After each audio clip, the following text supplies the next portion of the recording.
So mostly what they do is hold summits? I think that right now the question is, do we all work for central bankers? That's what I want to address to our guest tonight.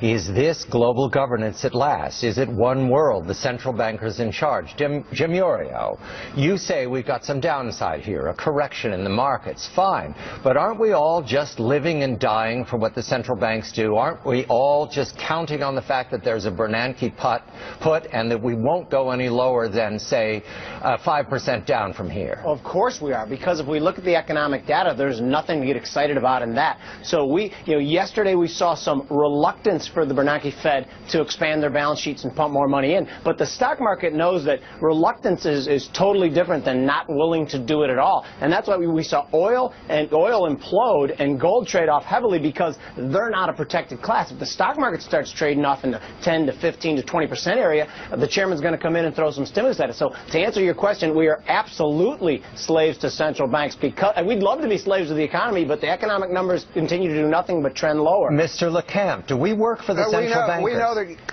Mr. LeCamp, we do. This is free.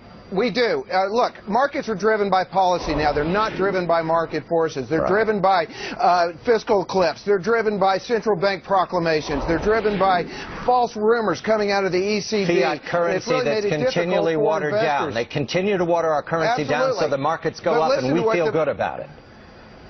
Yeah, and listen to what the Fed did this weekend. I think they really screwed up here. They said that we're going to do this Operation Twist through the end of the year. In other words, they're going to create uncertainty about what happens after Operation Twist, right at the same time that the fiscal cliff kicks in. Do we really want all that uncertainty? Jim, but we have to give the Fed a break here, because the Fed realizes that what they're doing is probably going to have very little economic effect. The only real thing that can help is fiscal and policy changes. So the Fed, all they have is rocks and stones left. They're just going to throw them. They know that they're probably not going to do any good as well. Gentlemen, Jim and Jim. Isn't that why we know that there's going to be QE3? Isn't that why we know there ultimately will be QE3? That's what I'm banking on.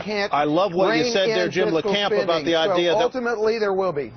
Jim LeCamp, which Jim? I'm not sure which one said this, but that we're basically beholden to what the central bankers and policymakers do, rather than to the fundamentals in the economy, because we have not been able to generate real growth without doing one of two things. That is, debasing the currency or borrowing our way to a false prosperity.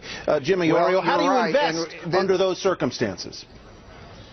What's the question there, Ty? How do you invest under those circumstances? We invest because remember that every central bank in the world, not just us, ultimately has to devalue their currency. So you can't keep, you got to put your money in stuff. Big cap U.S. with good balance sheets, to me, is the world's tallest midget. Mr. LeCamp, every major country holds gold. That tells me that it's attractive. Is it attractive to you with a watered-down currency?